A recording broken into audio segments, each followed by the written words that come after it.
সুপ্রিয় দর্শক ও শ্রোতা, ভয়েস অফ ক্যালকাটায় আপনাদের সবাইকে শুভেচ্ছা ও অভিনন্দন। এই পর্বে খুবই দুঃখজনক ও মর্মান্তিক একটি খবর দিয়ে শুরু করছি প্রতিবেদন।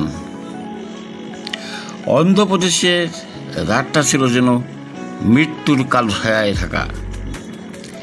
একটি চলন্ত বাস ঘুমন্ত যাত্রীদের স্বপ্ন নিয়ে যাচ্ছিল হায়দ্রাবাদ থেকে বেঙ্গালুরু, কিন্তু শুক্রবার ভোর রাত 3:30 কুর্নুল জেলার চিন্নাটেকুরি গ্রামের কাছে একটি বাইকের সঙ্গে সংঘর্ষ, আর তারপরেই আগুনে লেলেন্সিকে গ্রাস করে নিল গোটা বাসটিকে।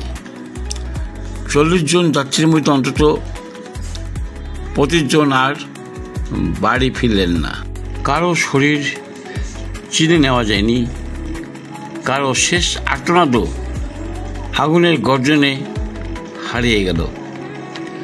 দাউ দাউ করে জ্বলতে থাকা বাসটির ভেতরে অনেকেই বেরবার চেষ্টা করছিলেন, কিন্তু বন্ধ দরজা, আগুনের তাপ আর ধোঁয়ায় তাদের সব পথ বন্ধ হয়ে যায়। মাত্র কয়েক মিনিটের মধ্যেই স্বপ্ন ভরা সেই যাত্রা হয় মৃত্যুযাত্রায়। স্থানীয় বাসিন্দারা ও দমকল কর্মীরা ছুটে গিয়ে উদ্ধার করেন আহতদের।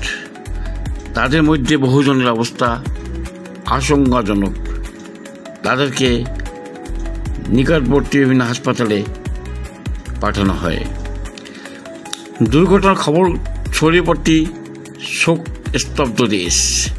প্রধানমন্ত্রী নরেন্দ্র মোদী ও রাষ্ট্রপতি দ্রৌপদী মুর্মু, এমনকি অন্ধ্রপ্রদেশের মুখ্যমন্ত্রী চন্দ্রবাবু নাইডুও প্রকাশ করেছিলেন গভীর শোক।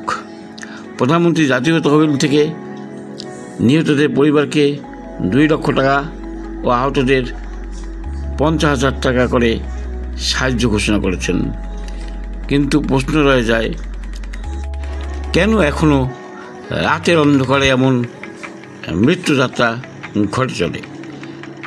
কেন দূরপাল্লার বাসগুলিতে নেই যথাযথ নিরাপত্তার ব্যবস্থা? এই এক রাতে 25টি পরিবার তাদের আপনজন হারিয়েছে।